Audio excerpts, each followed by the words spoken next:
imitar não, mas nos bastidores ele imita o Monsanto. Muito bem, ó, vamos avançar agora sim, João. Vamos falar desse momento. A Maiara preparou o material para a gente, mostrando o ministro Luiz Roberto Barroso tomando posse hoje como novo presidente do STF.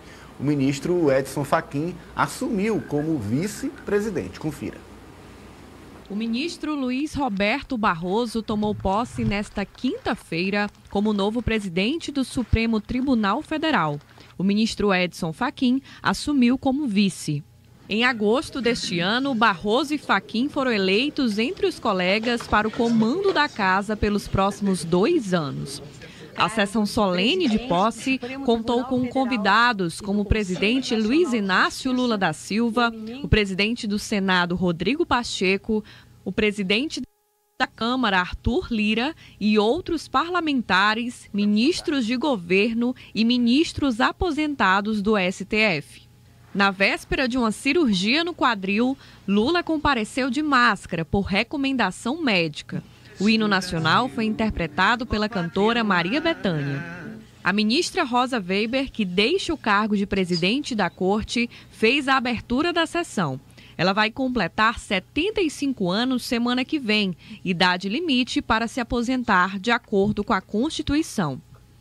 Em seu discurso de posse, Barroso defendeu direitos de minorias e afirmou que o judiciário precisa de maior representatividade de mulheres e maior diversidade racial. Aumentar a participação de mulheres nos tribunais com critérios de promoção que levem em conta a paridade de gênero. E nessa direção tivemos um importante avanço liderado pela ministra Rosa Weber muito recentemente. E também ampliar a diversidade racial. Para Barroso, defender, por exemplo, pelos direitos de indígenas e da comunidade LGBTQIA+, não é simplesmente progressismo, mas sim uma questão de respeito à humanidade. Há quem pense que a defesa dos direitos humanos, da igualdade da mulher, da proteção ambiental, das ações afirmativas, do respeito à comunidade gay, da inclusão das pessoas com deficiência, da preservação das comunidades indígenas, há quem ache que todas essas causas são causas progressistas. Não são. Essas são as causas da humanidade. O novo presidente também reafirmou o compromisso do judiciário com a democracia. Ele afirmou que o Brasil venceu o golpe, mas que agora é momento de pacificação nacional. O sucesso do agronegócio não é incompatível com a proteção ambiental. Pelo contrário, combate eficiente à criminalidade não é incompatível com o respeito aos direitos humanos. O enfrentamento à corrupção não é incompatível com o devido processo legal. Estamos todos no mesmo barco e precisamos trabalhar para evitar tempestades e conduzi-lo a um porto seguro. Se ele naufragar, o naufrágio é de todos, independentemente de preferências políticas. Tá aí, então, um resumo que a gente traz para você desse momento, a posse de Barroso no comando do STF. Você reviu aí a presença de Maria Bethânia no material da Maiara. Maria Bethânia, só um registro aqui, não cobrou cachê pela apresentação, sentou ali depois da apresentação na primeira fila, junto a ministros do governo, outras autoridades, teve uma participação de destaque, de gala, de honra ao seu tamanho na cerimônia no STF e foi, claro, bastante tietada. Teve gente que, quando soube que ela ia cantar, confirmou o check-in na cerimônia, participação, que foi cerimônia que foi bastante prestigiada. Agora, com relação à posição de Fachin, a gente viu aí, apesar do discurso político moderado, de defesa de equilíbrio, de pacificação, o João está apostando em uma atuação bem incisiva de Barroso na presidência do STF, lembrando que ele é o dono da pauta. João.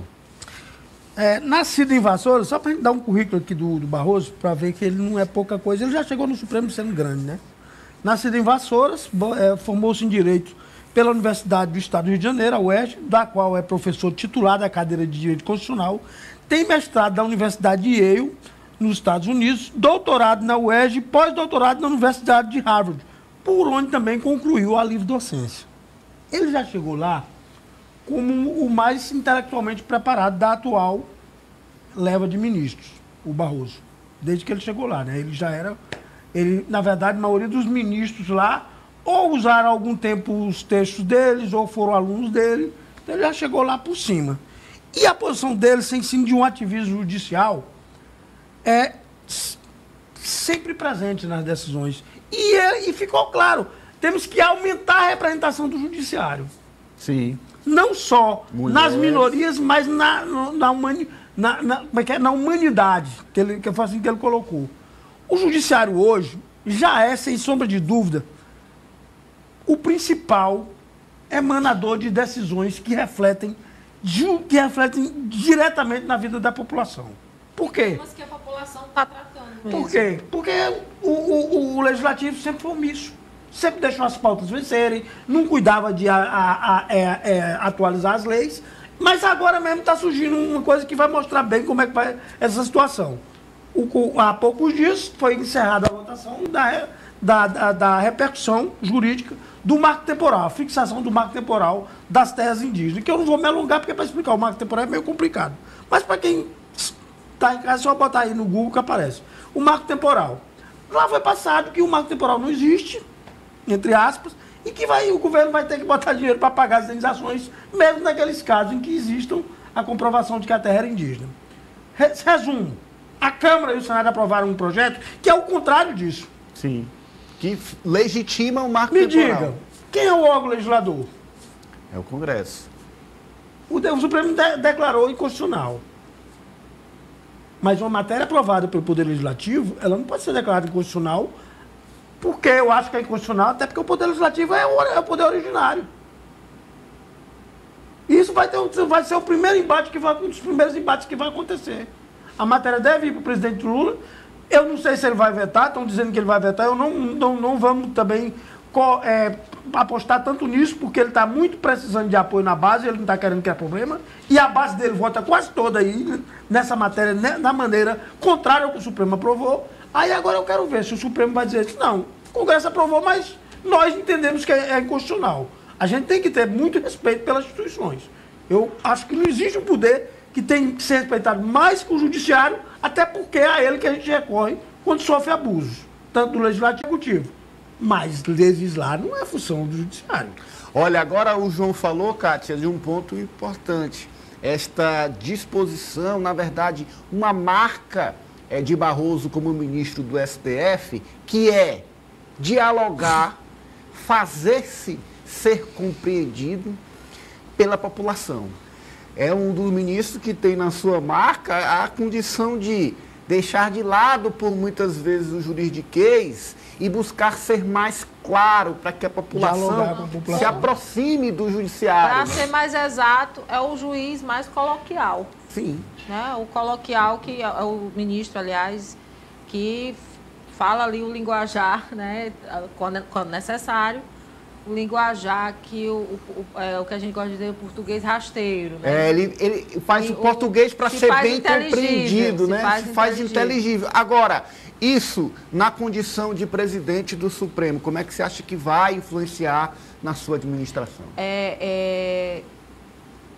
O João tem razão, eu acho que agora com o Barroso a corda vai ser mais esticada ainda, porque chegou-se a um ponto que não se pode refluir. Ou tem um entendimento, né? Aí a gente sabe que existe isso, presidente do Congresso, vai lá no STF e tal, como é que a gente resolve sem levar a público que há essa tensão, porque a gente está vendo. E com essa postura, né, esse discurso do Barroso mostrou que a reclamação hoje maior da classe política, não só da direita, como também da própria esquerda e tudo, é dessa interferência, né? Dessa beligerância aí entre o legislativo e o judiciário. E Barroso mostrou que ele não vai voltar atrás, pelo contrário, ele quer avançar ainda mais. Ontem eu falava aqui que a ex-ministra Rosa Weber saía da presidência do CNJ sem concluir um julgamento de uma questão que tenta dar aí criar um mecanismo para, pelo menos, chegar perto da equiparação no número de mulheres e homens no judiciário, né? Ela levou, colocou em pauta, chegou aí a ter uma maioria, mas um outro ministro pediu vistas. E eu coloquei a dúvida. Sim. E agora, diante do discurso que eu vi, eu acho que Barroso vai continuar. Não, foi um discurso, sem dúvida, de incentivo, de defesa dessa paridade. Foi uma mensagem para o próprio presidente. Claro, o presidente estava lá ao lado dele. Em relação à escolha da substituta da ministra. Porque há um forte clamor para que seja mulher. Porque o que se quer colocar é que não há nomes com um currículo. Não é isso, a questão não é essa. Existe, e outra, eu acho que eu vi outro discurso do que vocês viram, porque eu vi ele, acho que na condição de presidente, com o peso e a responsabilidade do cargo, um discurso de buscar conciliação. Ele fala até em pacificação do país. A gente vai continuar falando sobre o ministro Barroso, mas a gente precisa fazer o nosso intervalo. Inclusive, com relação à sucessão, você sabia que tinha gente lá cotado que participou ativamente nos bastidores? Você sabe que bastidor de uma solenidade dessa é disputadíssimo, não é, João? Já a gente vai comentar, porque tem inclusive fotos, registros. É nossa primeira